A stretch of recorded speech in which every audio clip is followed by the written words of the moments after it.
Vamos lá, pessoal, vamos juntos aqui. Mais uma aula importante. Nesse momento eu quero falar sobre as garantias no contrato de locação, para que você não gere nenhum prejuízo, para que você não gere nenhuma nulidade. Nós não podemos esquecer que qualquer cláusula inventada, no meu contrato de locação tem duas garantias porque eu sou o dono, faço o que eu quero. Não é bem assim não, viu? Não é bem assim não, porque qualquer cláusula que acabe negando a lei, afrontando a lei do inquilinato, ela é nula de pleno direito. Então, cuidado, tá? Então, não adianta inventar moda. Contrato de locação, nós temos que seguir a lei do inquilinato, temos que respeitar a lei do inquilinato, tá? Então, cláusula nula na locação é comum.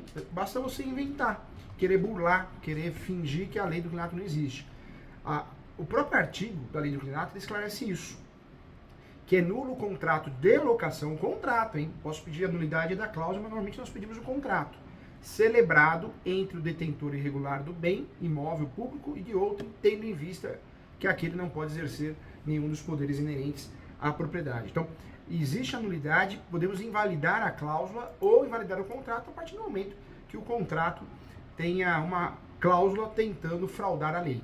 É muito comum causas de nulidade no contrato de locação, entre elas nulidade de contrato por vício de consentimento, vício de consentimento no contrato é o que mais tem. Erro substancial e vício de consentimento é o que ganha. Mas anulação por vício também de consentimento, anulação do contrato por vício também.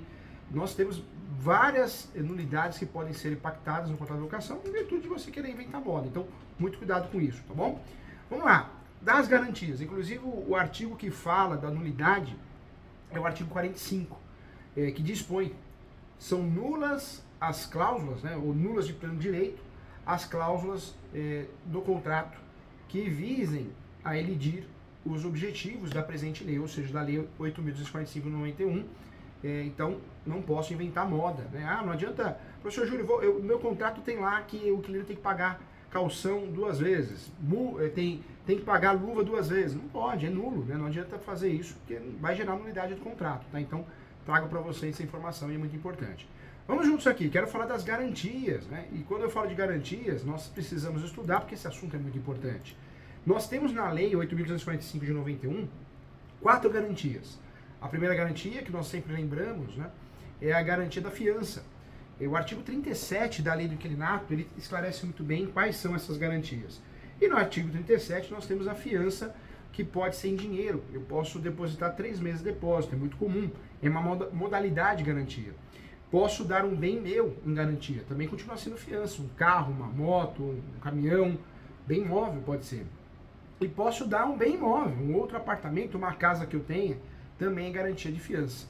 Mas o que muito corretor não sabe, muito advogado não sabe, é que a fiança também pode ser um bem de terceiro. Então, a minha irmã dá o imóvel que ela tenha em garantia ou contrato de locação.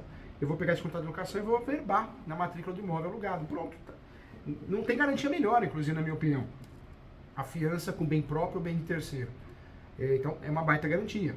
A caução é a garantia que eu deposito 3 meses de aluguel, né? Então, caução. Cuidado, quando eu falo de caução, não vão fazer confusão. 3 meses de depósito, usado fiança, caução fiança, então eu posso usar esses termos. E de fato, né, é muito comum o fiador. O fiador é a garantia, ele não pode dar um imóvel em garantia, ele é a garantia. A lei fala da garantia fiduciária, né? Essa garantia que virou uma espécie do gênero seguro, que é uma garantia muito conhecida, fiança, seguro-fiança, né? Nós temos vários apelidos diferentes dependendo da região do Brasil, por isso nós fazemos muitas confusões. Quando eu falo de fiança, eu posso dar, na garantia fiança, dinheiro, um imóvel meu ou de terceiro. Caução, para não confundir, para você não fazer aquela confusão com a caução em dinheiro, guarde que a caução ela deve ser feita a partir do momento que eu contrate o seguro, né? Então, a caução. Alguns estados trocam os termos. Para não confundir, vamos fazer assim então, vamos ficar com o fiador, garantia pessoal, ok? Ele é a garantia, pode ser limitada, pode ser ilimitada, pode ter uma cláusula de inversão de responsabilidade. Então a primeira garantia é fiador. Segunda garantia, fiança. Fiança, cuidado, seguro fiança, né? É o que nós estamos acostumados, Porto Seguro, além do seguro fiança da Porto, o Itaú trabalha muito bem com o seguro. Tem muitas garantias, né? Muitas garantias vinculadas ao seguro. São garantias importantes, né? São garantias que nos ajudaram lá no passado. Hoje continua sendo boa, importante, só que é cara, né, gente? É cara. Para o inquilino, é um aluguel e meio por ano. Porque a garantia de seguro-fiança é um ano só. Depois eu tenho que renovar a pólice. Por isso ela é cara. Além do inquilinato, eu gosto do jeito que ela fala, ela esclarece que tem a caução, a fiança, o seguro-fiança e as cotas de investimentos. E eu falo no meu livro que as cotas de investimentos virou uma espécie do gênero seguro, né? Então, é isso que a lei nos traduz.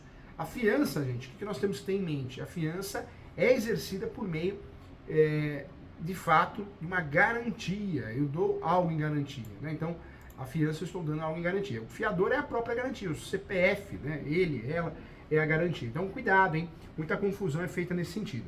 Lembrando que eu posso fazer um contrato de locação sem garantia. Eu posso fazer um contrato de locação sem garantia, e quando eu faço contrato de locação sem garantia, é uma boa. Conforme nós conversamos aqui, é uma boa porque o que vai garantir o imóvel, de fato, é o due diligence, né? E não propriamente a garantia. Então é importante falar sobre isso. Muitas pessoas acham que se eu uso uma garantia, que eu vou garantir o contrato. Não. Nós sabemos que nós temos aí várias garantias fraudulentas. É a realidade. Fraudulentas. Inventa uma certidão, inventa um imóvel e você não tem, na verdade você tem uma garantia ilusória. Então fazer o due diligence e talvez fazer um contrato de locação sem garantia facilite muito a transação imobiliária, e se precisar de uma ação judicial não vai ter que caucionar. Existe uma celeridade, uma rapidez, então tem que tomar cuidado. O fiador, gente, ele proporciona maior segurança e tranquilidade ao locador. É muito comum, o brasileiro gosta do fiador, muitos locadores exigem fiadores, porque na ideia do locador, seja proprietário ou possuidor, garante o pagamento do aluguel. Só que essa garantia do fiador pode ser limitada a 3 aluguéis, 5 aluguéis, a 5 mil. Então também não vai fazer milagre, né? Mesmo porque o fiador também pode apresentar um fiador falso, é muito comum no Brasil. Então precisa tomar cuidado, hein? Não é porque eu tenho garantia que eu estou com contrato seguro. Às vezes é uma ilusão. É uma ilusão. Eu quero que você imagine a seguinte situação. Ser acordado de manhã com um aviso de cobrança, né? Entregue para o oficial de justiça, referente a um contrato de locação que você foi fiador. Então eu falo que ser fiador você perde o dinheiro, passa dor de cabeça e perde a amizade, né? Perde a amizade, ou cria um problema entre família. Cuidado, viu? Ser fiador tem que pensar 2 vezes, tem que confiar muito. Talvez você possa até ser fiador limitando, ou ainda ser fiador também dando um imóvel em garantia, mas não sendo fiador, sendo caucionista, né? Eu falo isso porque você pode entrar numa fria assim. Então, cuidado, tá? Nós temos, gente, várias situações no Brasil.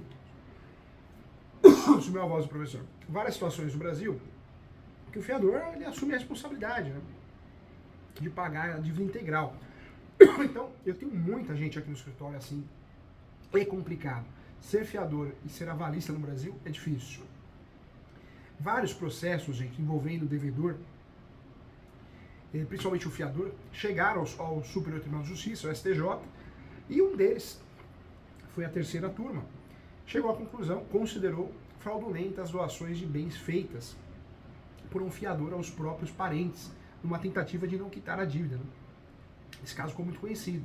Por isso, o bem de família não cabe para fiador. Não cabe para fiador.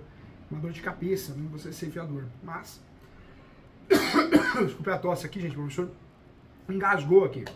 Nós temos até uma súmula, que é a 214, do Supremo Tribunal Federal, do Superior Tribunal de Justiça. Essa turma esclarece o quê? O fiador, na locação, não responde por obrigações resultantes de aditamento ao qual não anuiu. Então essa súmula também é uma súmula muito importante para que nós possamos tratar esse tema. Em relação às 10 principais defesas do fiador, para fazer o fiador se livrar da dívida, nós temos aqui, e é importante falar sobre isso, viu, gente? É importante.